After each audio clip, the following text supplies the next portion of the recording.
The airport announcement echoed just as the coffee cup slipped from the check-in agent's hand. Flight Sky Nova, 227 to Chicago, is now boarding first-class passengers.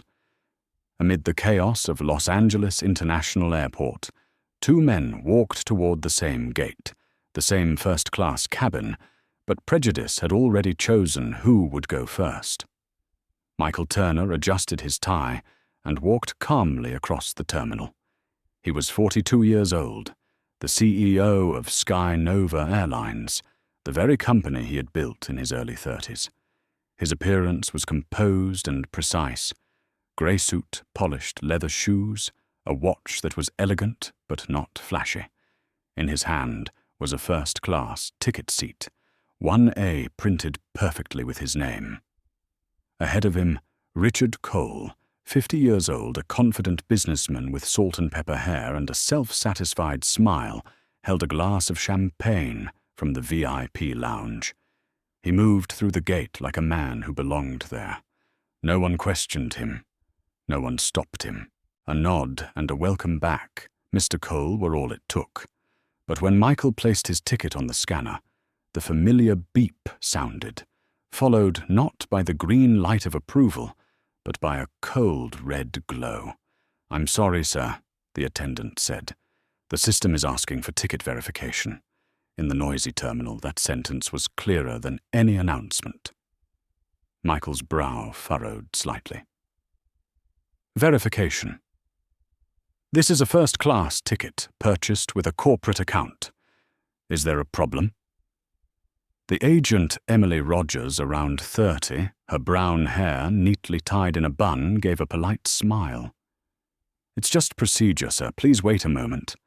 Her tone was courteous, but her eyes betrayed doubt. Emily had worked here for 8 years. She prided herself on what she called her professional intuition, the ability to tell who truly belonged in first class just by how they walked or dressed. And this man, though well-dressed, seemed out of place to her. Too calm, too lacking in that subtle air of entitlement. What she didn't know was that his calm came not from ignorance of power, but from a lifetime of being doubted. Behind him, the passengers began to murmur. A young man frowned and checked his watch. A mother sighed quietly. No one spoke, but their looks said it all. Why are we delayed because of him? Emily felt the pressure rise. She looked around for help. Immediately, Mark Dalton, the area supervisor, approached a large man with a gravelly voice and the authority that came from 15 years in the business. "What's going on, Rogers? The ticket seems valid, sir, but the system flagged it for additional verification." Mark glanced at Michael, his eyes sweeping from head to toe, then nodded slowly. "Let me see that ticket." He turned it over in his hand, inspecting it, as if searching for counterfeit marks. "When did you buy this?" 3 days ago. "Payment method, corporate account." "Which company?" "Sky Nova Airlines." Mark let out a short, mocking laugh. "An airline company. And which department would that be?" Michael didn't react. "Executive board," he replied simply. The answer only deepened Mark's suspicion. "Sure, everyone says they're an executive." The loudspeaker blared again. Final call for first-class passengers. Ahead, Richard Cole disappeared behind the curtain. No waiting, no questions, no proof required. Michael stood there, ticket in hand, watching his gaze, not angry but distant and steady. It wasn't the first time he'd witnessed such a scene, only this time it was happening to him inside the system he had built. Sir Emily said softly, "Could you please wait just a little longer? We need to call for verification from central control. I fly this route almost every month. Could we handle this more quickly?" "Procedure is procedure." Sir Mark interrupted, his tone sharp as steel. "Security doesn't follow your schedule." At that moment, someone began recording. Lisa Bennett, 28, a freelance journalist whose flight had been delayed, started a live stream. She zoomed in on Michael's face, then panned to Emily and Mark. She didn't know who the man was, but her instincts told her this was bigger than a ticket check. Through her lens, the scene was clear. A white passenger waved through without hesitation, a black man, polite professional, forced to prove who he was. "This is LAX, Gate 12, Lisa said into the camera. "Take a look at what's happening." 10 minutes passed. Then 20. Mark and Emily continued their so-called verification. Michael remained still composed. He glanced at his watch, not out of impatience, but in realization that he was being tested by the very unconscious bias he had warned his own board about. Finally, Mark offered an option. "You can either move to economy or wait for the next flight." The air froze. All eyes turned toward Michael. He took a deep breath, his eyes narrowing a mix of restraint and calculation. Then he nodded. "I'll take economy." As he stepped out of line, Lisa kept filming. Behind the camera, her voice trembled slightly. "He's staying calm, but I have a feeling this isn't over." When Michael entered the economy cabin, the airport returned to its ordinary rhythm. But only he knew that beneath that silence, a storm was forming. A single message had already been sent. 4 simple words appeared on the screen of his phone, Protocol Nova activated. 1 touch, 1 humiliation, 1 trigger. No one realized that in that crowded economy cabin, a CEO had just begun a revolution. On the control screen at counter number 12, a red message kept flashing, "Verify ID mismatch." To Emily Rogers it was just a technical signal, but in her mind it felt like confirmation of the uneasy feeling she had the moment she first saw that man. Emily trusted her instincts. 8 years working at Los Angeles International Airport had convinced her she had a professional eye. Just 1 glance, 1 stride, 1 tone of voice, and she believed she could tell who truly belonged in first class. They had something hard to describe, a kind of effortless confidence, an air of familiarity with privilege. But that man, Michael Turner, she remembered the name, didn't seem like one of them. He didn't look annoyed, didn't try to argue or justify himself. He just stood there, too calm, too still. And that calmness made Emily even more suspicious. Fraudsters often act confident, she told herself. I'm just following protocol. What she didn't know was that sometimes protocol is how people justify the cracks in fairness. Mark Dalton stood beside her, arms crossed. At 45, he was long used to making quick decisions. He was often praised for his ability to assess a situation within the first 10 seconds. But today those 10 seconds would cost him his career. I've seen this type before, Mark said quietly, his eyes still fixed on Michael. Dressed sharp, speaks smoothly, but the ticket's fake. Sometimes they use old corporate cards info that doesn't match. Emily nodded, almost grateful for the validation of her gut feeling. They were reinforcing each other, building a version of truth out of shared bias. Behind them, the line grew longer. A young white man spoke up impatiently. Can we just go ahead? We don't have all day. Emily forced a smile. Yes, sir. Please bear with us just a few more minutes. But her thoughts were colliding inside her head. Why wasn't this man reacting angrily like the real first-class passengers usually did? Why was he standing there so composed, speaking politely, showing no trace of entitlement?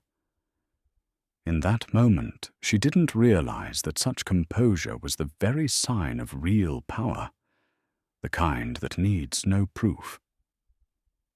At a distance, Lisa Bennett kept filming. Her camera trembled slightly, not from her hands, but from her heartbeat.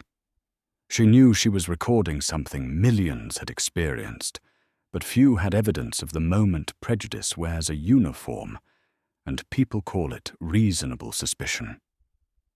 Michael looked around, his eyes sweeping over the crowd until they stopped on the young journalist holding her phone. He understood exactly what was happening. For a second, he wanted to stop it all, to tell them who he was, to turn the situation upside down, to make them realize the magnitude of their mistake. But he didn't. He took a deep breath and let his silence become the test, not for himself, but for the very system he led. "I just want to board my flight," he said, his voice low and calm. "We're just following procedure," Sir Emily replied, her eyes still on the screen. "Procedure isn't wrong," Michael said quietly, "but how we use it can be." His words made Emily pause for a split second, but Mark quickly stepped in. "Security isn't a place for philosophy, sir. Please cooperate." The way he said cooperate sounded more like a command than a request. Michael nodded slightly, almost imperceptibly. He took out his phone and opened his contacts. A short message was typed and sent. No one noticed, but that message was the first signal triggering a shockwave the entire aviation industry would remember for years to come. Meanwhile, Emily called the verification center. She had to wait, and as she did, the sound of announcements, rolling suitcases, and casual chatter blended together into a symphony of routine. But within that noise, she felt a discordant note, a quiet unease. Maybe I was wrong, she thought fleetingly, but immediately her defensive logic kicked in. No, if I let this go and it turns out to be fraud, I'll be blamed. I'm just doing my job. She didn't realize that sometimes the fear of being blamed is more dangerous than the fear of being wrong. Mark glanced at his watch. 5 minutes until the gate closes. If we can't verify it, we'll move him to economy. Emily nodded, feeling an odd sense of relief. Someone else had made the decision for her. She no longer had to bear the responsibility. Ahead, the first-class curtain closed. Richard Cole, who had just passed through without scanning his ticket twice, was pouring himself another glass of champagne. He had no idea and no interest in knowing that right behind him, another passenger with the same ticket class was being denied. Sir Mark said firmly, "Your ticket doesn't match the payment information. We can't allow you to board this cabin. You can fly economy or wait for the next flight." The air grew heavy, thick with judgment. People waited to see how Michael would react. Some looked curious, others satisfied, as if watching someone being put in their place. Michael stayed silent, then spoke slowly, "I understand." No arguments, no explanations, just a nod, and he turned away, walking off with the quiet certainty of a man who knew exactly where real power resided. As he disappeared into the crowd, Emily suddenly felt her heart race, not out of fear, but from a deep, unshakable sense that something was wrong. Mark patted her shoulder, his voice smug. "Good job. We followed protocol." She forced a thin smile. But at that exact moment, Mark's phone buzzed in his pocket, an internal notification. "A Ryanair internal alert, VIP case, pending review." He didn't notice, but history had just started its countdown. In the corner of the lounge, Lisa Bennett looked at her phone. Her live stream had already reached 500 viewers' comments, flooding in. "This is racial discrimination. Where is this happening? What's his name? Share this video." She didn't know that, just hours later, that number would be 50,000. And the story she captured today, A calm man quietly walking toward economy would change the way the entire nation thought about procedure. On that same flight in the cramped economy cabin, Michael Turner sat silently looking out the window. The sky was calm and blue, but inside him a storm was gathering. He smiled faintly to himself and thought, if they think this is just a downgraded passenger, they're about to learn the true meaning of two words. Check procedure. No one at the airport realized that a single tap on a phone screen had just unleashed a storm without thunder or rain, only the blue light of a screen and fingers scrolling endlessly across social media. Lisa Bennett, a 28-year-old freelance journalist who had failed 3 documentary projects in a row, was sitting in the waiting area less than 20 meters from Gate 12. When she started live streaming, she didn't think she was capturing anything remarkable. She just saw a black man being held back, something she had witnessed far too many times in her life. But there was something different this time. It wasn't the noise, it wasn't the argument. It was the silence. The man didn't shout, didn't resist, didn't look powerless. He just stood there calm and steady, as if allowing others to paint a portrait of themselves. Lisa's camera shook slightly. She tried to steady her hands, her heart pounding. "This is LAX. Gate 12, she whispered into her phone. "This man has a first-class ticket, but is being asked for additional verification, while all other passengers are boarding as usual." A few comments popped up. "He's probably faking it." "No. I've seen this before. Keep recording, Lisa." Her name started getting tagged. Within minutes, that small incident at Gate 12 became a rising trend. The first hashtag appeared LAX Gate 12. Then, after a few tweets, it changed to LAX discrimination. Strangers began sharing it. Here we go again. Prejudice never takes a day off. Lisa kept her eyes on the scene. She zoomed in as Michael Turner agreed to move down to economy. She caught the way his hand tightened just slightly, like a man suppressing a wave rising in his chest. The light reflected across his face, serene, almost peaceful, but in his eyes, a cold storm was brewing. Across the terminal, Emily Rogers hadn't yet realized that her own phone was vibrating, non-stop, flooded with messages from friends and co-workers. "You're on the internet. Oh my God, that video's everywhere. Be careful, Emily." She didn't understand. All she felt was her heart tightening as she watched the man's silhouette fade into the crowd. A small voice whispered inside her, "Maybe I just made a mistake."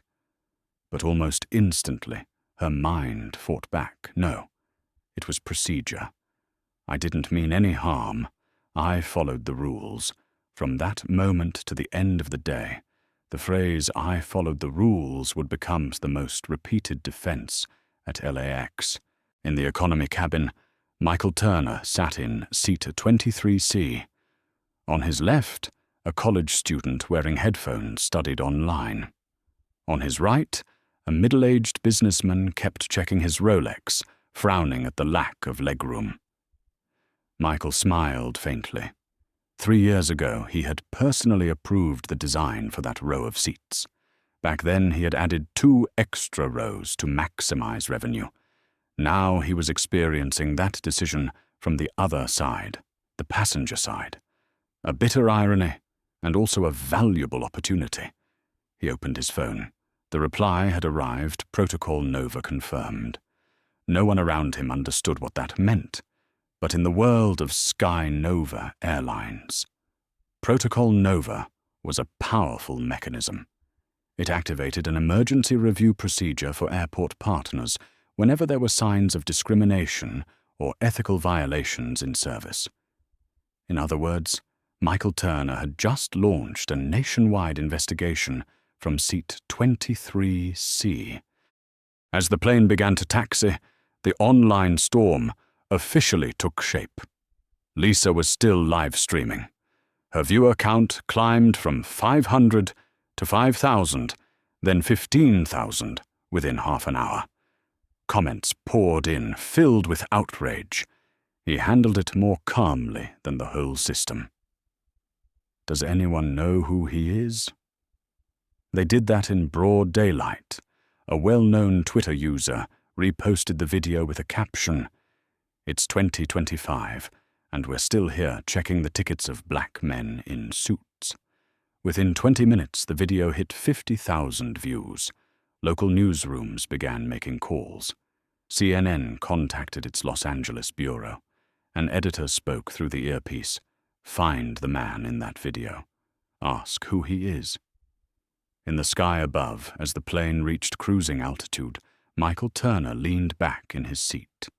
He felt the faint vibration of the fuselage, the steady hum of the engines, the sound that had defined his life in aviation. But today, it sounded different.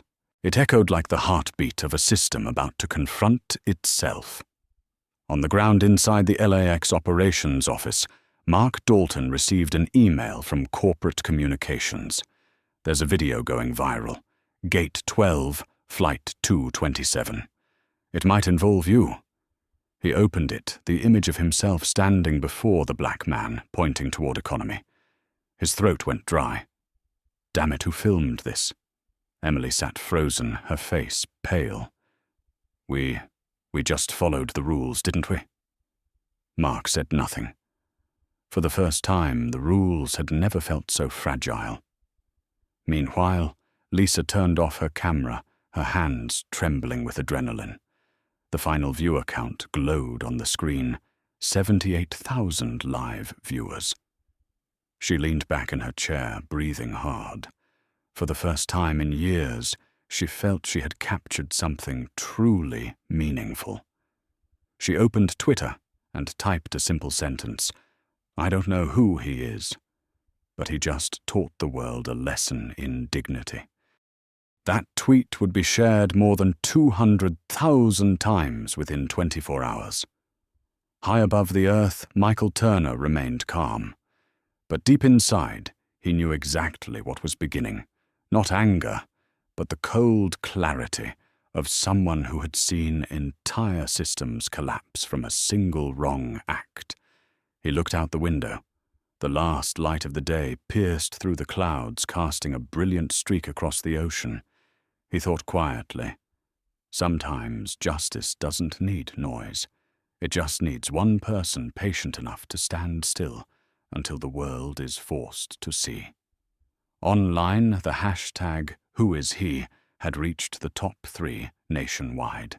The entire country was searching for the identity of the man in the video. And as the plane touched down on the Chicago runway, Michael Turner still didn't know that he was about to become a symbol, a storm with one name, dignity. The economy cabin glowed softly under dim lights. The plane cruised steadily at 36,000 feet. Everything seemed calm except for the man in seat 23C, who was about to trigger a shockwave that would shake the entire aviation industry. Michael Turner didn't move, didn't speak. Only his eyes shifted slightly, observing every detail around him, as if recording it all. The cramped seat, the loose tray table, the small crack in the leather backrest, every tiny flaw he recognized. He had signed off on this design himself. But today, for the first time, he was sitting where an ordinary passenger would feeling those flaws the way a real traveler would live with them. A young flight attendant named Hannah stopped beside him, her voice gentle. "Sir, would you like something to drink now that we've taken off? Just water. Thank you." His tone was calm, polite, the kind of composure that made Hannah pause for a moment. There was something different about this man, a quiet self-control she rarely saw in economy class. But she didn't dare ask. She simply smiled softly and walked on, unaware that she had just served the man who had signed the contracts for her entire airline team. Michael opened his phone and checked his messages. On the screen appeared a response from Sky Nova Headquarters High Security Division. Protocol Nova confirmed standby for internal verification and compliance audit. A short sentence, but for Michael, it carried the weight of hundreds of pages of regulations. He was the one who had written and approved that very protocol, not for revenge, but to ensure that every Sky Nova partner would be held accountable for how they treated people. And now he was the first to set it in motion. Meanwhile, on the ground, a storm was building. Lisa Bennett's live stream had surpassed 100,000 views. Twitter was overflowing with hashtags: LAX discrimination, who is he passenger, 23C. The media had begun to move. An editor from the Los Angeles Times called a field reporter, "Get to LAX. Right now, identify that passenger." This could be the biggest story of the week. In the airport operations office, Mark Dalton was trying to stay composed. His phone rang non-stop calls from his superiors, from the legal department, from public relations. He repeated the same sentence over and over like a shield: "I was just following procedure." The passenger showed irregularities in the system. But inside, a quiet fear was growing. Not the fear of being wrong, but the fear of being seen as wrong by the public. As for Emily Rogers, the professional intuition agent, she sat in the break room, her hands gripping a cup of cold coffee. Messages from friends flooded in. "You're on camera. That video's all over TikTok, Emily. You need to say something fast." She opened Twitter. Her own face, along with Mark's and the mysterious man's, was everywhere. She read the comments. That racist employee should be fired. They treated him like a criminal. Someone find out who that woman is. Each sentence cut like a knife. Emily's chest tightened.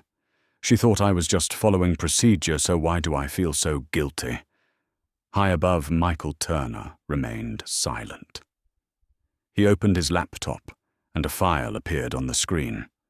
The title read, "Field Observation Report, Passenger Experience Unauthorized Scenario." He began typing. Every small detail, every expression, every word spoken by the staff was documented precisely. Not out of anger, but to build evidence for the largest reform the airline industry had ever seen. Step 1, assess the level of bias in security procedures. Step 2, review cultural awareness training policies. Step 3, reevaluate the standards for priority passengers. Line by line, the words filled the screen, short, sharp, precise, like a verdict written in administrative language.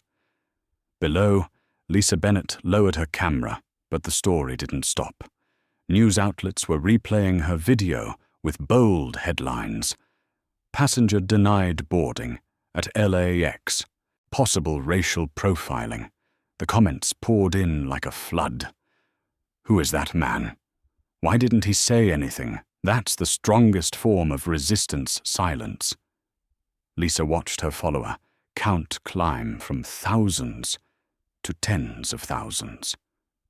She knew this was the turning point of her career, but deep inside, she felt something else: guilt. She was gaining fame from another man's humiliation, and that realization unsettled her. She opened her messages and typed a short note. "If you're watching this, I hope you know that someone saw you." The announcement echoed through the cabin. "Ladies and gentlemen, we will begin our descent into Chicago in approximately 30 minutes. Please fasten your seatbelts." Michael closed his laptop. The sunset spilled through the window, bathing his face in warm gold. He closed his eyes gently, feeling as if he had just crossed a threshold from which there was no return. In his mind, a deep voice spoke, the voice of his late father, once a young pilot. "Son, justice doesn't lie in who has power, but in who has the courage to say enough." Michael smiled faintly. It's enough now, Dad. At Sky Nova headquarters in Chicago, the internal systems began flashing red alerts. The legal department received an emergency order. Activate Protocol Nova Priority Level 1. The partnership division was instructed to review all existing contracts with LAX. Meanwhile, the communications team began drafting a crisis management plan, unaware that their own CEO was at the center of it all. By the time the plane touched down on the Chicago runway, the world outside had changed. Local news channels were broadcasting a breaking story. A black passenger was forced to leave first class at Los Angeles International Airport amid allegations of racial discrimination. Across social media, everyone was asking the same question: who is he? In seat 23. Michael Turner remained silent. He packed his laptop into his briefcase, his gaze distant through the window. A faint smile flickered at the corner of his lips. They wanted to verify my identity, he thought.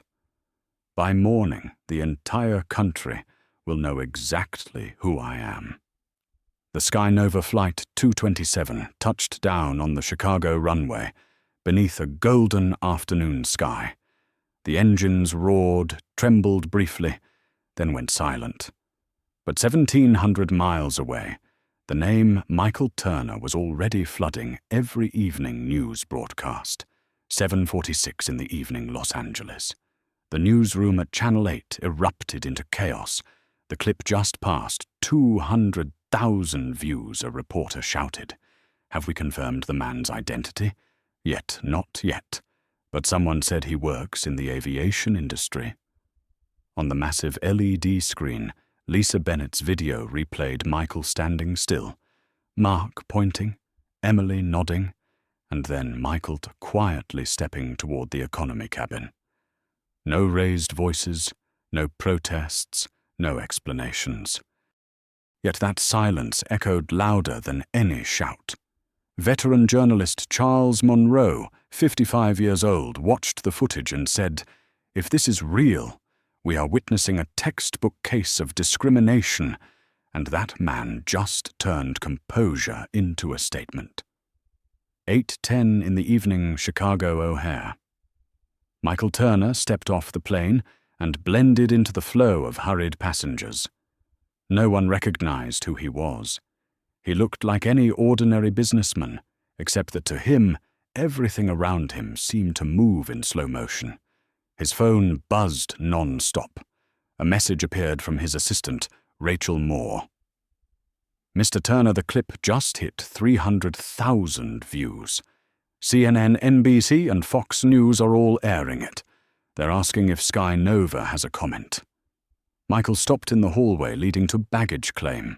The bright overhead lights reflected off his face, adding an extra layer of resolve. Don't respond to anything he said. Let them speculate. I want to see how the world reacts to a truth without a name. Across the country, Lisa Bennett stared at her phone. Her follower count had climbed to 180,000. Messages from her editor poured in. "Lisa, you're sitting on a news bomb. Keep your phone on. Don't go offline." Lisa replayed the video for the 10th time. She didn't know why, but her chest felt tight. She had captured a historic moment, but the cost of it was a man's public humiliation. He didn't deserve that she whispered, but he made people remember him because of how he stayed silent. Meanwhile, in the operations office at LAX, Mark Dalton and Emily Rogers were summoned to an emergency meeting. The head of airport operations, Tom Harris, stood before a large screen displaying the news. "Do you two see this? The video is in the top 5 nationwide trends. We're under investigation by both the FAA and the Department of Transportation." Mark tried to sound composed. "I just followed protocol." "That passenger's ticket had irregularities." "No," Tom interrupted, his tone cold as steel. "I just checked the system. The ticket was completely valid. There were no irregularities. Emily's face turned pale. Her voice trembled. I didn't mean to. I just, Not meaning to doesn't erase consequences, Tom said firmly, his eyes weary but unyielding. You're both suspended pending investigation. Mark lowered his head. His lips pressed tight. Emily's tears splashed onto the keyboard. Then came the sound of a new message on her phone. CNN is calling you Gate 12 girl. Congratulations, you're famous now. The words cut like a blade. 8:45 in the evening, Chicago. Michael stood beside the baggage carousel. The sound of clattering wheels and the faint smell of rubber and machine oil filled the air. He watched his black suitcase glide toward him, familiar as an old friend. That same suitcase had traveled with him through hundreds of first-class flights, but today it came out of the cargo hold, a quiet symbol of reversed roles. He picked up his phone and called Rachel. Her voice trembled slightly on the other end. "Sir, the video just passed 500,000 views. Media outlets are asking, could this be a VIP passenger?" Michael answered calmly, "Let them wonder. And you prepare for tomorrow morning's meeting with the legal team. I want to review every clause in our partnership contract with LAX. What are you planning to do, sir?" "Nothing, not yet." He ended the call and slipped the phone into his pocket. A faint smile curved his lips, not out of joy, but because everything was unfolding exactly as he expected. 9 o'clock in the evening, New York. The CNN newsroom glowed brightly. An editor pointed at the monitor. "They're saying he's an airline executive. If that's true, this is the story of the decade," another replied. "Prep the headline, First Class Denied Executive, or Just Another Passenger." The video continued spreading, reaching 1 million views overnight. Hundreds of comments, thousands of shares. But amid the public outrage, one mystery remained. No one knew who the man in the video was. 9:20 in the evening, Chicago Marriott downtown. Michael entered the hotel lobby. The sliding glass doors opened, reflecting golden light across polished floors. The front desk clerk greeted him with a warm smile. "Welcome back, Mr. Turner. The presidential suite as usual." He nodded slightly. "Thank you. I'll need a quiet morning tomorrow." As the elevator doors closed, he exhaled, resting his head against the cool steel wall. Everything was following the script, except this time he was the actor in a story he once directed. In the suite on the 35th floor, Michael sat by the window looking out over the city. Chicago's lights stretched endlessly like an ocean of fire. His phone vibrated non-stop interview requests, media inquiries, urgent emails from the board of directors. He scrolled past them all. On Twitter, someone had just posted, "The man in the viral video is rumored to be the CEO of a major airline." A comment below read, "If that's true, an entire airport's reputation is about to be buried alive." Michael looked at the screen, a faint smirk touching his lips. He typed a short message to Rachel. "Prepare a press conference." 24 hours. Outside, the storm kept swirling. Lisa couldn't sleep. Emily cried alone in the staff dorm. Mark turned on the TV, saw his own face on the screen, and turned it off immediately.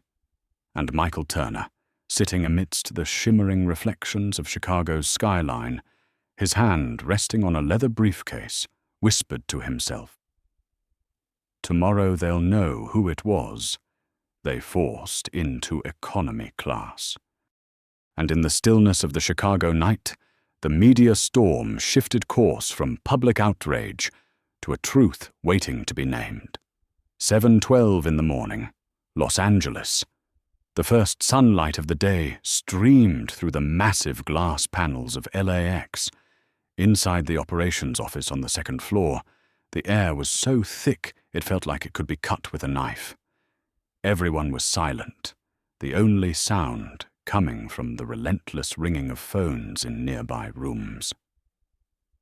On the large central screen, the news ticker ran beneath the CNN logo.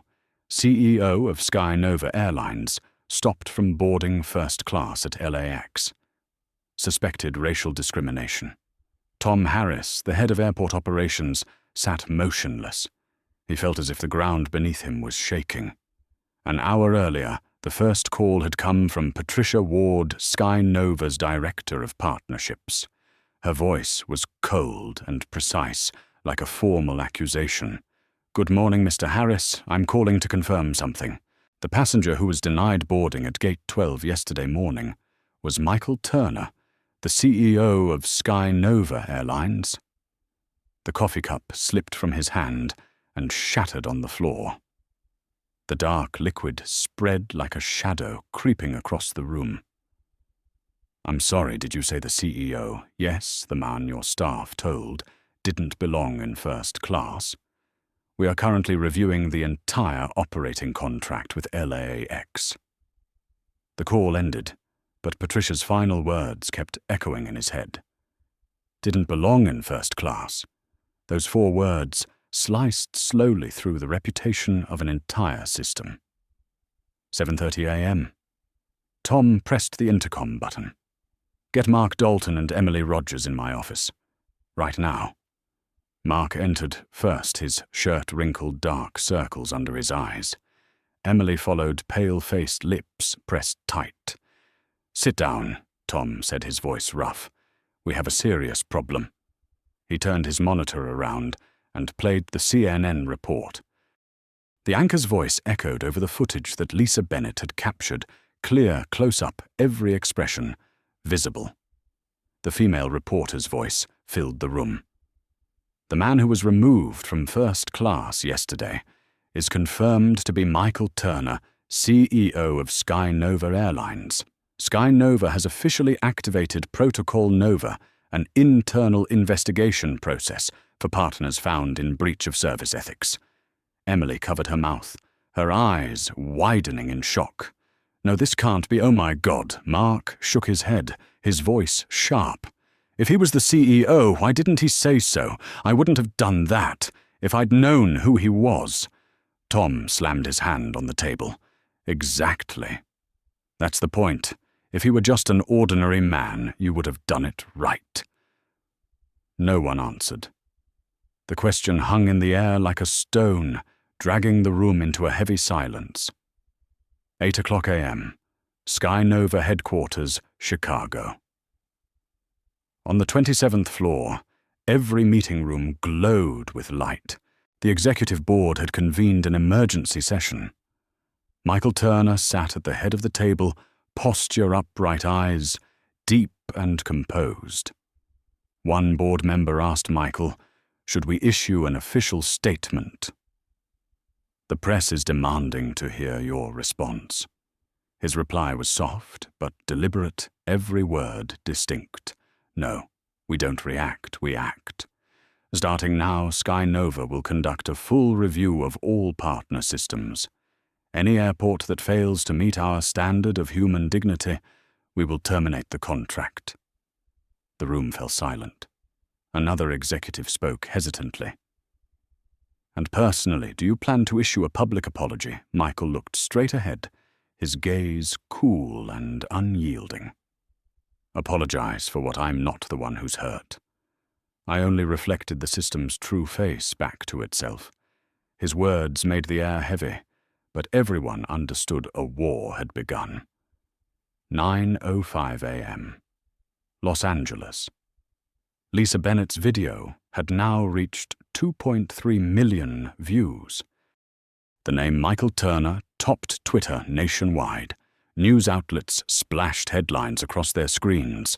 "The man stopped at Gate 12 is the CEO of a $30 billion airline.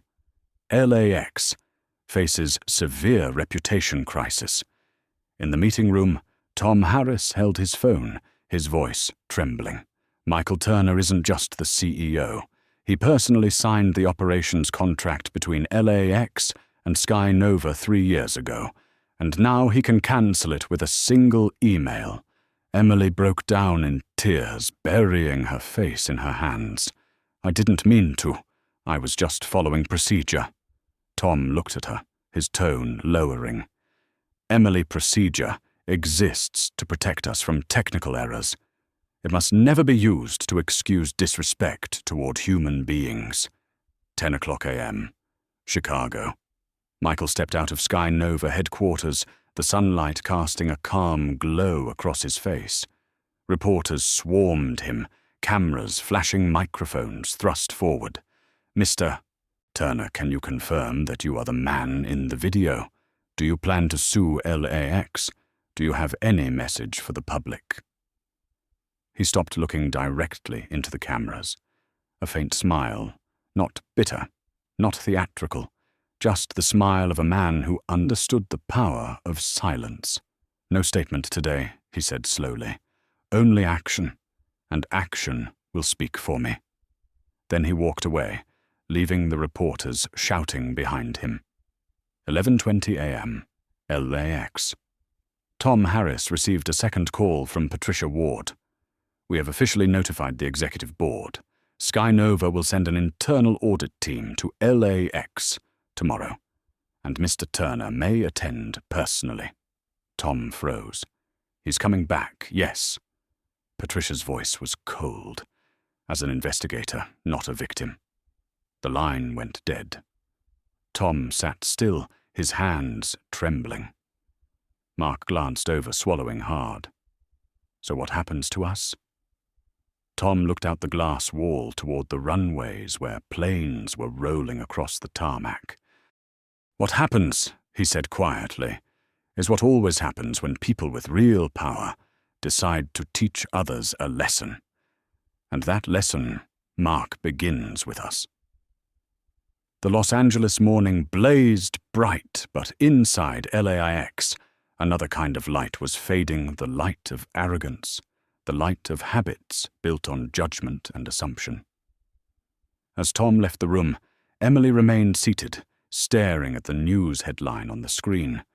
Michael Turner, the CEO who was told he didn't belong. She touched the screen, her voice trembling. I was wrong. I didn't just humiliate a man, I humiliated myself. Outside, a Sky Nova aircraft soared into the blue sky, carrying the man they had once thought unworthy of first class. Evening in Chicago. A light rain fell, the droplets sliding down the glass windows of the 35th floor of the Marriott Hotel, breaking into soft streaks of light. Inside the spacious room, the only sound was the rhythmic tapping of a keyboard, cold, precise, each keystroke like a sentence being written in judgment. Michael Turner sat upright, eyes fixed on his laptop screen. Before him was the interim report from Sky Nova's communications team, total views 4.2 million. The keyword, Michael Turner CEO, ranks number 1 nationwide. Sky Nova has received more than 600 media inquiries within 12 hours. He read slowly, his expression steady. Everything was unfolding exactly as he had predicted. But what weighed on him wasn't the virality, it was what it meant. A knock sounded at the door. David Lynn, 46 years old senior legal advisor, stepped in. His raincoat was still wet droplets dripping onto the floor. He set his briefcase down, his voice hoarse from back-to-back meetings since morning. I came as soon as I got the update. I've been in meetings with FAA lawyers, the Communications Board, even the Department of Transportation. Everyone's waiting for you to make a statement. Michael closed his laptop and looked up. Thank you, David. But I don't want to make a statement. I want to ask a question. David frowned. A question? Yes. The question no one in this industry dares to ask. How many people have been treated the way I was, but without a camera to prove it? They sat facing each other, surrounded by the glow of the city lights outside. David opened his case and pulled out a folder. I've drafted a crisis response plan. If you want a soft resolution, we file a formal request for internal investigation at LAX, issue a statement condemning discrimination, and close the story before it escalates further. Michael was silent for a moment, then asked, "And after that? After that? After that, everything goes back to the way it was. Someone else will be stopped, questioned, asked to verify their ticket. The only difference is that next time they'll smile and say, 'It's just procedure, not prejudice.'" His voice was calm and low, but every word carried the weight of stone. David leaned back in his chair and sighed. "Michael, I understand. But you need to be realistic. A crisis of this scale, if you go public, you'll put dozens of airports and government agencies under immense pressure. They'll push back. They'll accuse you of using this as a media stunt. Are you sure you want to take it that far?" Michael smiled faintly. "I've spent my life helping people move faster through the skies. Now it's time to make the entire system stop just once to learn how to look inward." He stood and walked toward the window. Outside, Chicago's streets shimmered under the reflection of golden rain. His voice lowered almost as if speaking to himself. "When I was young, my father once told me it doesn't matter how high you can fly. What matters is who you take with you. I've been thinking about that all day. How many people have been left on the ground simply because others decided they didn't belong in the sky?" David watched him and slowly nodded. "You want to turn this incident into a statement?" "No," Michael said quietly. "I want to turn it into a system." He returned to the desk, opened his laptop, and pulled up another document. The title appeared clearly on the screen: Dignity in Flight Initiative. His voice was firm. "We won't sue. We'll rebuild." "Rebuild?" David raised an eyebrow. "Yes. A new program. Retrain every airport employee, from front desk agents to security officers to senior management. Not through PowerPoint slides, but through real experience. Each of them will board a flight as a passenger, without title, without uniform, without privilege." David sat silent for a few seconds, then smiled and shook his head. "You're about to change the entire aviation industry, Michael." "No, David. I'm just teaching them the lesson that a first-class gate refused to teach." A quiet stillness filled the room. The rain outside became a steady rhythm beneath the weight of their conversation, a dialogue that felt like the blueprint for a new era. Michael sat down again and opened the notes he had written during the flight. Lines appeared on the screen: observe employee attitudes, record patience levels during passenger verification, measure respect not by words but by looks. He turned to David. "Tomorrow I'll hold a press conference. Not to retell the story of how I was humiliated, but to tell the story of how a man can turn humiliation into reform." David nodded, his eyes glinting with quiet conviction. "I'll arrange everything, press, legal logistics. Thank you. And remember, no fancy slogans. Just one message. If this could happen to him, then no one is safe." When David left the room, Michael remained seated. Outside, the rain had stopped, but the streets still shimmered with reflections of light. He looked at his phone. Hundreds of unread notifications, emails, calls, messages from colleagues, partners, journalists. He ignored them all and opened just one message from Lisa Bennett. "Mr. Turner, I'm the one who filmed the video at LAX. I know you don't need anyone to speak for you, but the public deserves to hear from you directly. If you want, I'll send you the full original footage. No edits, no cuts." He read it twice, then typed his reply. Thank you, Lisa. Tomorrow the world will see it. Not to judge, but to relearn the meaning of dignity. The night covered Chicago, but in room 3507, the light stayed on. On the screen, the Sky Nova logo glowed beside the words, Press Conference, 2:00 p.m. Tomorrow. Michael Turner sat in silence, his eyes no longer reflecting the anger of a man humiliated, but the steady resolve of a leader about to redefine fairness in the skies of America. He closed his eyes and whispered a quiet prayer. Justice is not punishment. Justice is when the humiliated rise and make the world change because of them. 7:00 in the morning, Chicago. The city was still wrapped in a thin layer of mist, but inside the ground floor lobby of the Fairmont Hotel, the lights of cameras were blazing. Reporters crowded shoulder to shoulder. Cables snaked across the floor like webs, keyboards clattered, and cameras flashed non-stop. A large banner stood at the front of the room. Press Conference, Sky Nova Airlines. Guest speaker, Michael Turner, Chief Executive Officer. No one said it aloud, but everyone knew this wasn't a press conference. It was a public trial. Upstairs in a private suite, Michael Turner stood silently before the mirror. A light grey suit, a black tie, not a single wrinkle. He had chosen the same outfit he'd worn the day he was stopped at LAX, deliberately. To tell the world I don't need to change anything to deserve respect. Behind him, his assistant, Rachel Moore, spoke softly. Everything's ready, sir. CNN, NBC, Reuters, The Washington Post. They're all here. Michael turned around his eyes, calm and unreadable. Where's David? Mr. Lynn is in the main hall checking the press list. Over 60 journalists are attending. Good. Let them ask anything. No edits, no cuts, no time limits. Rachel hesitated. Are you sure the media can twist anything? Michael's tone was steady.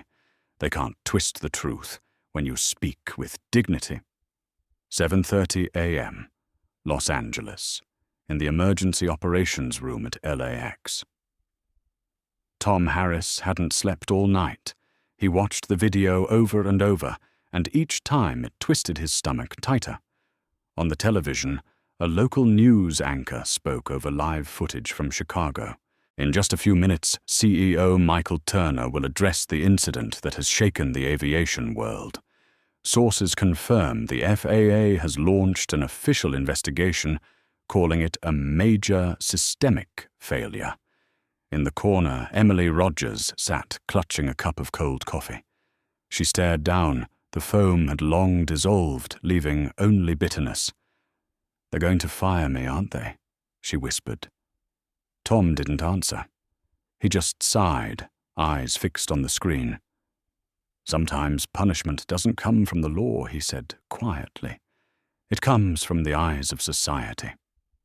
8:55 a.m. Chicago Grand Ballroom. The sound inside the conference hall rolled like waves, loud, overlapping, relentless. David Lynn moved between rows, signaling to the communications team. Final mic check. No delays, no dropouts. A CBS editor whispered to her colleague, "What's he going to say? Demand compensation. Call for someone's firing."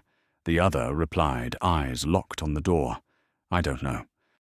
But the way he's stayed silent these past 2 days, that's scarier than any threat." At exactly 9 o'clock, the back doors opened. Michael Turner walked in. No bodyguards, no entourage. Just him and the silence of hundreds of cameras waiting to flash.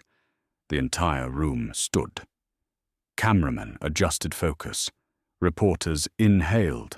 The air felt like the world was holding its breath. He stepped to the podium, placed his hand on the microphone, and said a single phrase. "Good morning." 2 simple words, but they froze the room completely.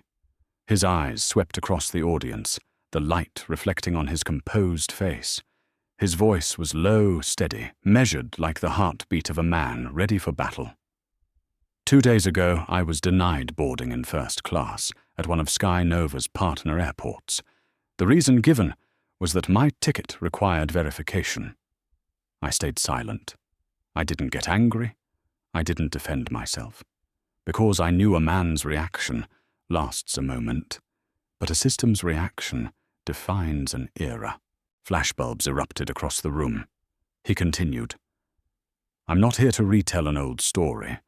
I'm here to talk about what we've failed to see in our own industry, how we see people." Every word cut through the polished facade of professionalism that the service industry prided itself on. If a CEO can be doubted because of his skin color, imagine those without titles, without lawyers, without cameras. How many times have they endured humiliation with no one watching? A ripple of applause broke out, hesitant at first, then swelling into a roar. But Michael raised a hand, signaling for quiet. "Don't applaud me. Applaud the change we are about to begin." His voice grew firm as he announced the initiative. Today, Sky Nova Airlines officially launches the Dignity in Flight program, a nationwide reform initiative in which every partner, every employee from gate security to regional executives will undergo immersive training to experience travel as an ordinary passenger. No privileges, no name tags, no titles. Reporters raised their hands all at once. One called out, "Mr. Turner, is this your form of retaliation?" Michael smiled. "No, this is healing. I don't want revenge. I want this system to learn how to bow, not before me, but before human dignity." At that same moment in Los Angeles, Tom Harris sat in the control room, watching the live broadcast. Beside him, Emily sobbed softly as the familiar face appeared on screen. Michael stood there, not hateful, not vengeful, but filled with grace. Tom murmured, "That's real power.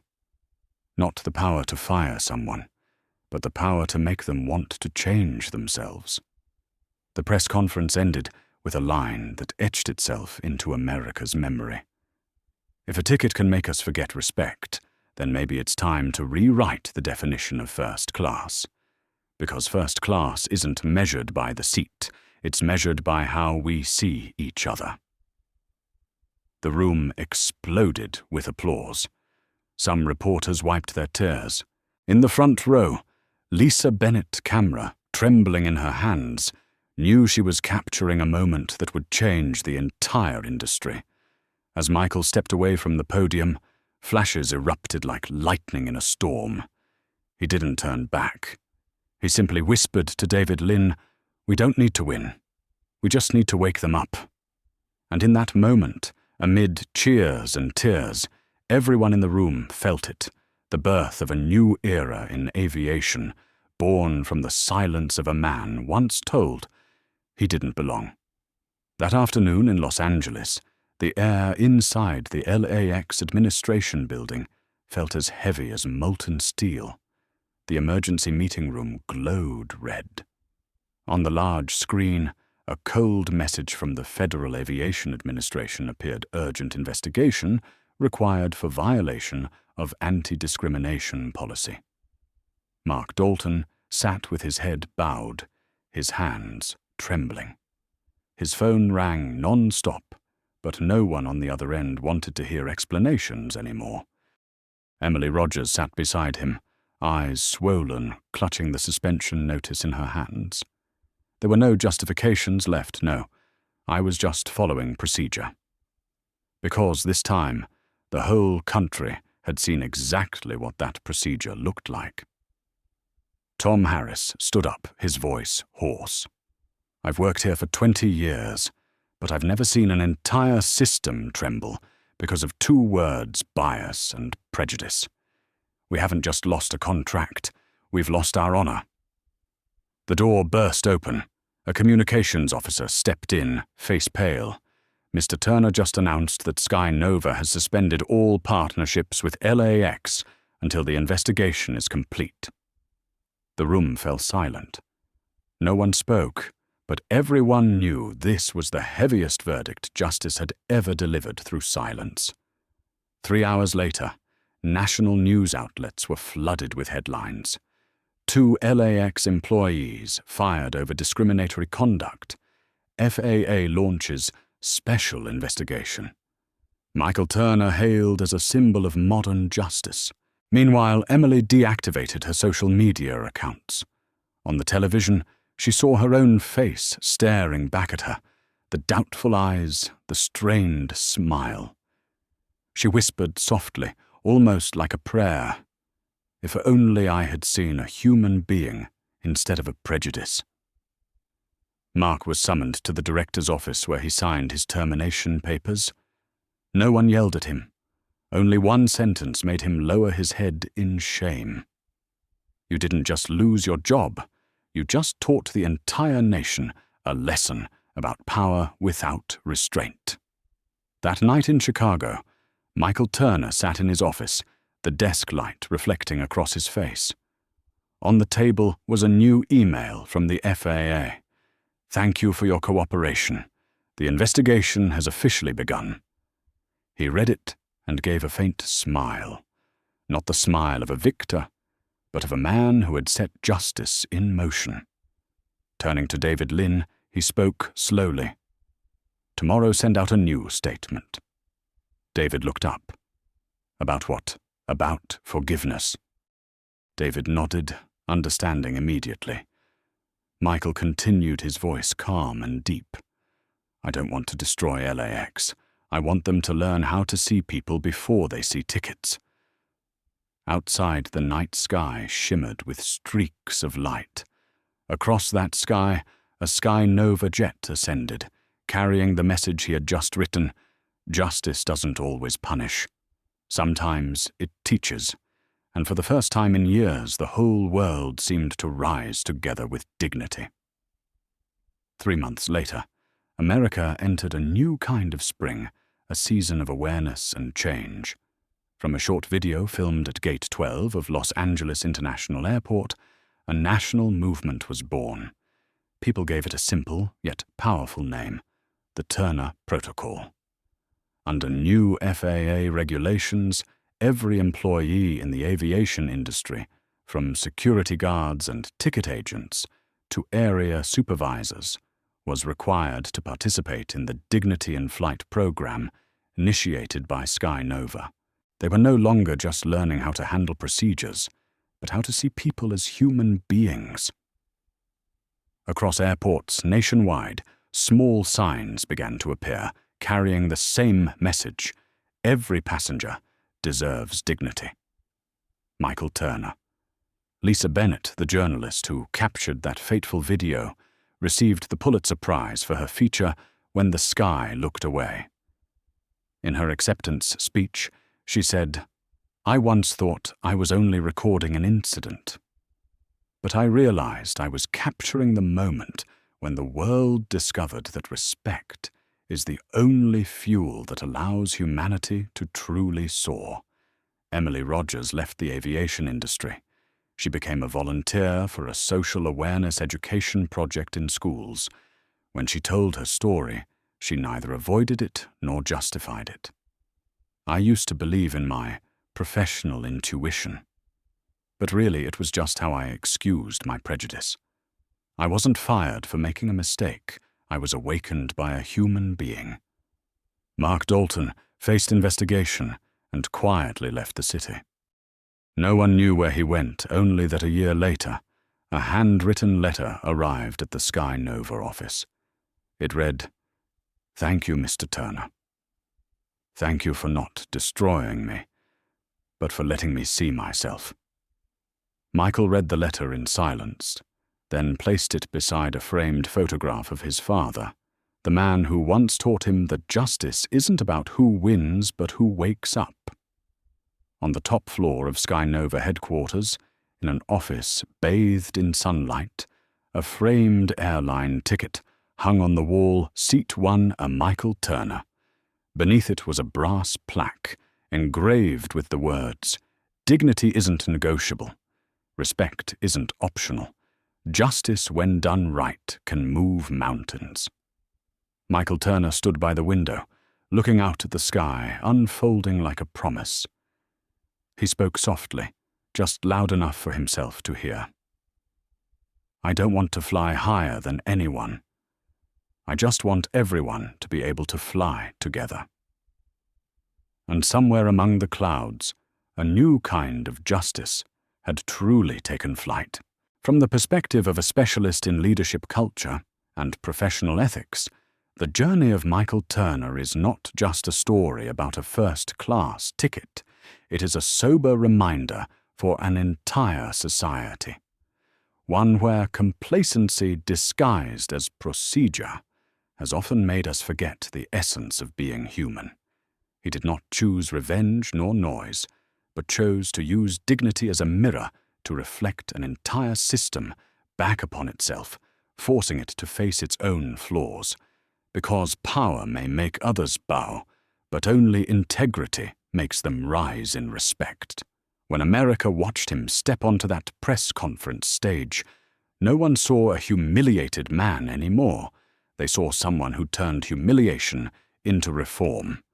Someone who chose grace when he had every right to choose retribution. And that is the pinnacle of leadership, using one's position to lift people up, not push them down. In an era where a single video can transform an entire industry, perhaps what the world needs most is not more rules, but more heart. Because when compassion is placed in the right seat, justice will know how to fly. If you believe that respect should never be a privilege, but the foundation of civilization itself, then like this video to help spread that message, and subscribe to our channel to continue following stories where justice is written through humanity. Before you go, comment below with the phrase that reflects your belief in what's right. Keep your dignity.